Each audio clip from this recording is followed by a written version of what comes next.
Assalamualaikum warahmatullahi wabarakatuh.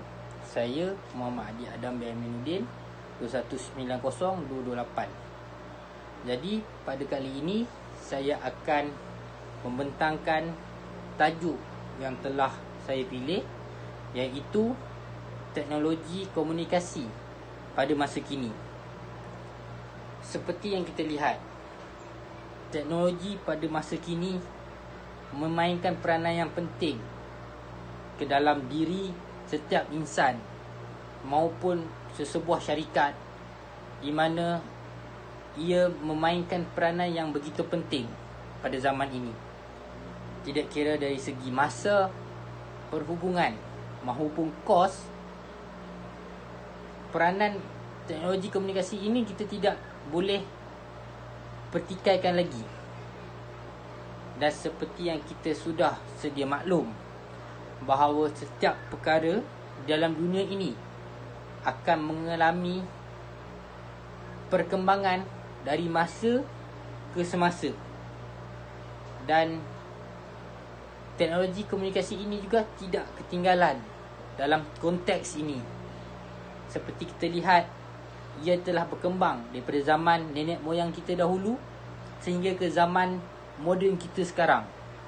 Dan seperti kita lihat juga, pada zaman dahulu nenek moyang kita telah menggunakan medium-medium seperti asap maupun haiwan, sebagai contoh burung.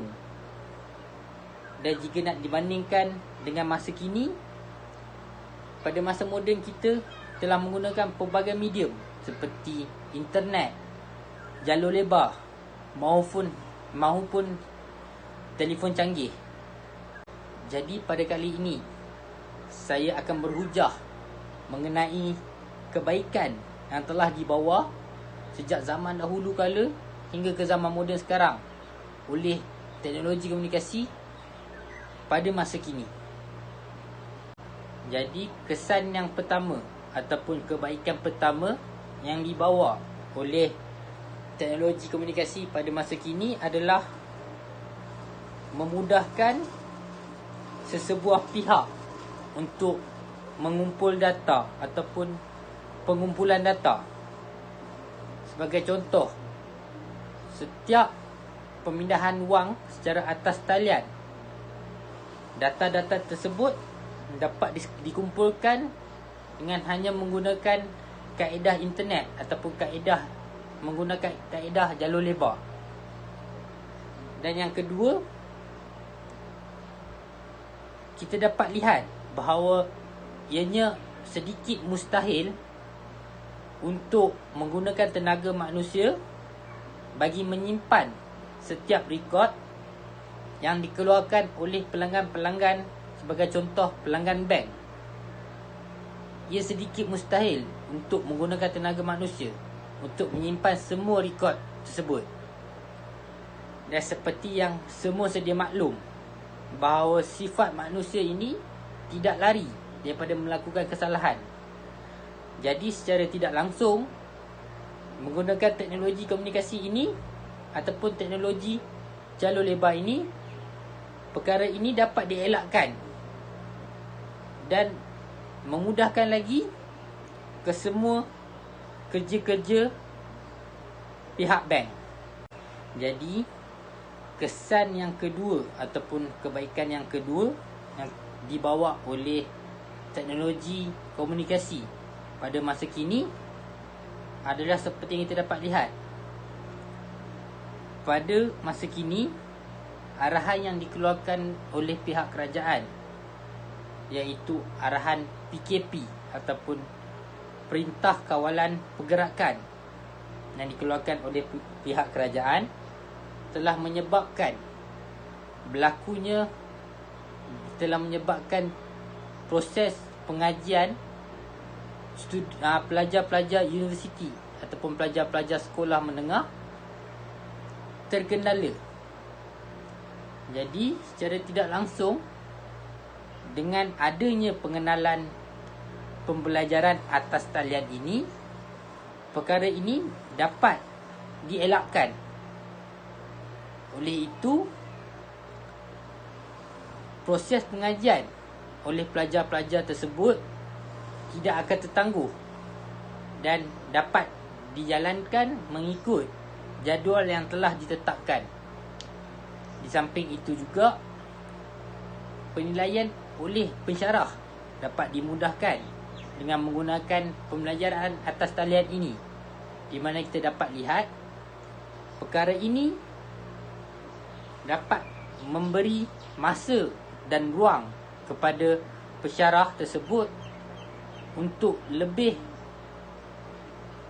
meluangkan masa dengan banyak bagi menilai sesebuah kerja yang dilakukan oleh pelajar-pelajar beliau. Seterusnya adalah memudahkan kerja-kerja seharian. Seperti kita dapat lihat, pelbagai medium telah diperkenalkan oleh pihak kerajaan bagi memudahkan kerja-kerja seharian dilakukan oleh rakyat.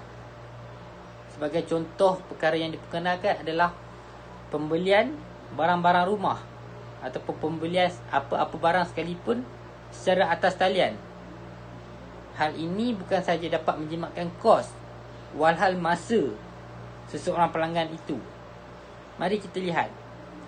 Sekiranya seseorang pelanggan itu ingin ke sesuatu tempat, ia akan memakan kos dari segi minyak kenderaan, dan juga akan memakan masa jarak perjalanan. Jadi dengan adanya pembelian secara atas talian ini, perkara-perkara ini dapat dielakkan ataupun dapat dijimatkan. Tambahan lagi, pada zaman PKP ini, kita dapat mengelakkan satu-satunya punca terbesar, iaitu penjarakan sosial. Ini dapat dielakkan dengan adanya pembelian secara atas talian ini. Akhir sekali adalah penyampaian maklumat dapat disampaikan dengan lebih berkesan. Hal ini kerana penyampaian maklumat ini tidak memerlukan banyak medium untuk memastikan sesuatu berita itu sampai daripada satu tempat ke satu tempat. Cukup dengan hanya menggunakan satu medium sahaja, iaitu internet ataupun jalur lebar. Kaedah ini dapat memastikan maklumat tersebut sampai ke satu-satu tempat dengan pantas. Tambahan lagi, pada musim-musim PKP ini, penyampaian maklumat yang berkesan amatlah penting bagi memastikan rakyat-rakyat